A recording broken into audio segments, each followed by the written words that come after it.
Alhamdulillahi Rabbil Alamin. Wassallallahu ala nabina Muhammadin wa ala alihi wa ashabihi ajma'in wa amma ba'd.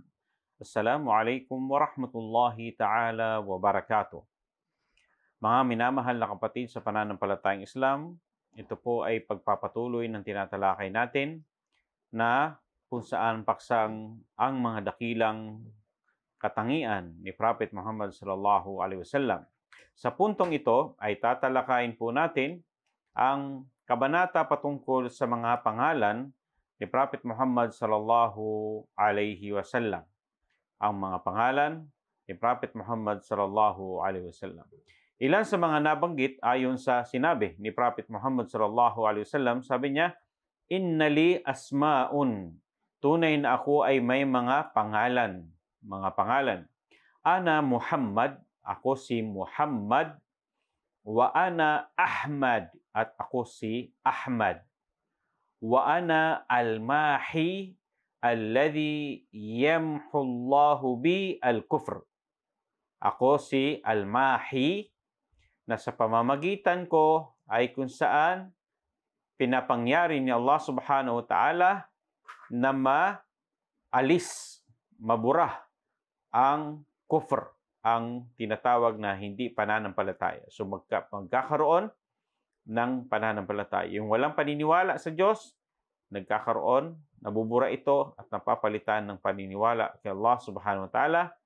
At yung may mga maling paniniwala na itatama. So siya yung al-mahi alladhi yamhu Allahu bi al-kufr. Siya si Prophet Muhammad sallallahu alaihi wasallam na al-mahi. Okay?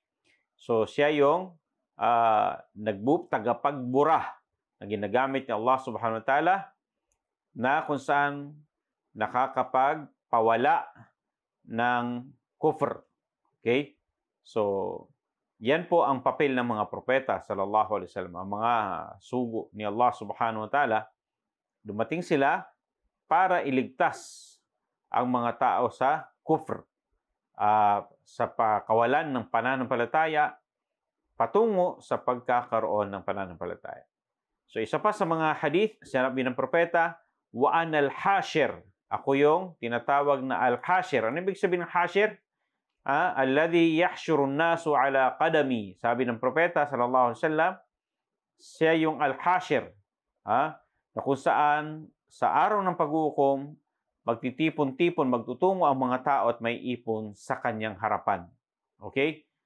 So, yan yung kwento na kung saan si Prophet Muhammad sallallahu alaihi wasallam yung isa sa mga pangunahing babangon, magkakaroon ng buhay muli sa araw ng paghukom. At pag nabuhay na yung mga tao, sa hirap ng sitwasyon, hihilingin nila na kung saan may mamagitan sa kanila at sa Panginoon para kung saan sa katuparan na ang araw ng paghukom o paghuhukom.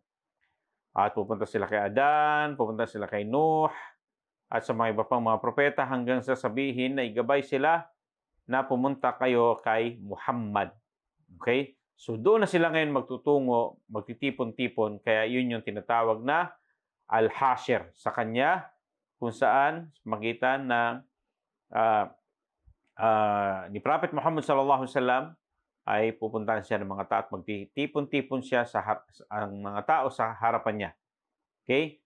At siya yung hihiling, siya yung mamamagitan. Isa pa sa sinabi ni Prophet Muhammad sallallahu alaihi wasallam, sabi niya, wa anal aqib. Ako yung aqib. Ano ibig sabihin ng aqib? Yung sinabi ng mga pantas na laysa ba'dahu nabi. Wala nang iba pang propetang susunod pagkatapos niya. Okay? So siya yung al-aqib. So ano yung mga pangalan niya? Siya si Muhammad, siya si Ahmad, siya si al-mahi, siya si al-hashir. Okay? Then siya yung al-aqib. Yan yung mga ibinansag sa kanya na pangalan niya. Okay? At isa po sa mga sinabi ng mga pantas patungkol kay Propeta Muhammad sallallahu alaihi wasallam, na siya ay kung saan siya yung nagngangalang Muhammad, ay pinangalan sa kanya ng kanyang tinatawag na lolo. Okay? Ang kanyang lolo, yan ang unang ibinansag sa kanya na siya si Muhammad. Okay? So, yan yung ilan sa mga nabanggit at mayroon pa pong iba pang mga nabanggit ng mga hadith at ito yung mas mga tanyag na itinatawag din kay Prophet Muhammad sallallahu alaihi wasallam at ibinalita sa atin ng propeta ang ilan sa kanyang mga pangalan na itinatawag sa kanya. Naway meron po tayong natutunan hanggang sa muli. Wa akhiru da'wana anil hamdulillahi rabbil alamin. Wassalamu alaikum warahmatullahi wabarakatuh.